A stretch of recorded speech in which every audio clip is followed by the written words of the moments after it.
All right, the string of receivers continues here at the Scouting Combine. Arkansas wideout, another big effort Treylon here. Burks.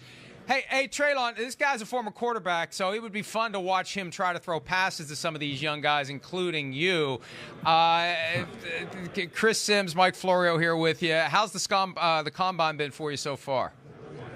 It's been a really good experience for me, just being from a small town and coming out to a big city like this. I've just enjoyed every bit of it. I'm very thankful for this opportunity. Yeah, Arkansas native decided to stay at Arkansas.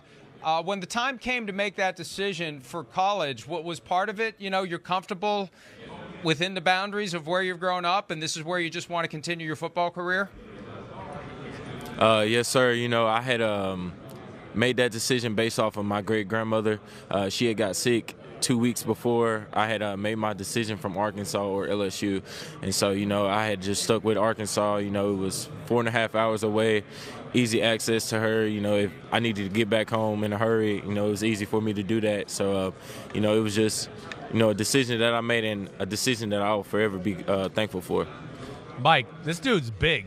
Like, we saw a guy from USC in London, and this guy's got like a different level of thickness. So we're talking what? You're 6'3"? 6'3", 225. 225. And you look like you're naturally big to where you might have to actually watch out how much you lift weights and eat. Do you have to watch it a little bit? No. No? You can do whatever? I know how to fluctuate my weight. Yeah, okay, you know how to fluctuate it. All right, so you're definitely one of the best receivers in the draft, right? Yes, sir. What's the one thing you're looking at to you feel like you need to improve here for your next step from Arkansas to the NFL? I would say just like footwork. Yeah. At the top of my routes. Right. Stand vertical on routes, not leaning too early, and things like that, really. Yeah, that's the big thing you're looking Correct. at. Numbers-wise, combine, I always like to ask the guys kind of like what they're expecting. You're working out tomorrow, right? Correct. Doing the whole thing? The whole thing. All right, so give me some guesstimates. What are we thinking, 40, vertical, 5'10", 5"? Come on, put yourself out there. I would say, I don't want to jinx myself. I know, on don't the jinx, 40. but give me a low guesstimate. I would say like a mid 4.4, low 4.4. Okay. 40, 37 to 40, 40 and a half. Right, so you're dunking on people. Yes, sir. I would say 5'10", 5. That's a tough one, I would think, for somebody your size. That's a hard one. What's a good number for that one? Like 4 flat, maybe. 4 flat. Yeah, 4'1", maybe for your size. I'm gonna try to get a. You can be 4 flat. You can be 4 flat, 3.9. 3.99s. Yeah. Damn, you do that, you're gonna be sitting pretty. Yes, sir. Yeah. Yes, sir is right.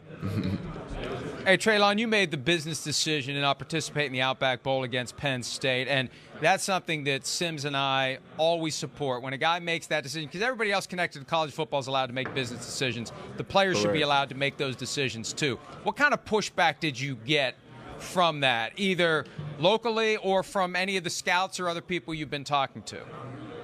So, honestly, after I had made that decision, that was a decision that, I talked with my family for a couple weeks about, and, we made the decision that I wasn't going to play. And after that, after it went public, my teammates were all supportive. The community was supportive. Arkansas, everybody, the campus, everybody around the campus was supportive of my decision. And, they just encouraged me on my journey. And, ever since then, everybody's always checking on me, just always encouraging. So it was a positive effect from it. I also see that you missed most of your senior season in high school after tearing an ACL. You don't hear many high school players tearing an ACL. What was the hardest part of getting back to who you are after having that kind of an injury while you were still in high school? I honestly would say just really I had to tap into my mental game just because I felt like, I was alone at the time. I didn't have anybody there. But my great-grandmother and also other people in my family was always in my ear just encouraging me that, everything would be okay. Just keep following God's plan and, everything will be all right. And, I did that and went to work every day and, and it paid off for me. Give me your, who's your guy, a wide receiver in the NFL or growing up? Who's your guy you model your game after or want to be like? I got a couple. So Deebo Samuel. Okay. Julio Jones. Okay. A.J. Brown. Yeah. DK Metcalf. Yeah. guys All right. like So that. that's a pretty good group there. Yes, yeah. sir. Some big dudes. Yes, sir. Yeah. You the man, man. Good luck. I appreciate Thanks it. for coming. Hey, on with Treylon, me good and luck Mike. with Yes, sir. everything. Appreciate your time. Enjoy the Combine experience. We look forward to seeing you in the National Yes, sir. Football League. Hi, I'm Mike Tirico, and thanks for watching. Make sure to hit subscribe for the latest news and highlights from NBC Sports.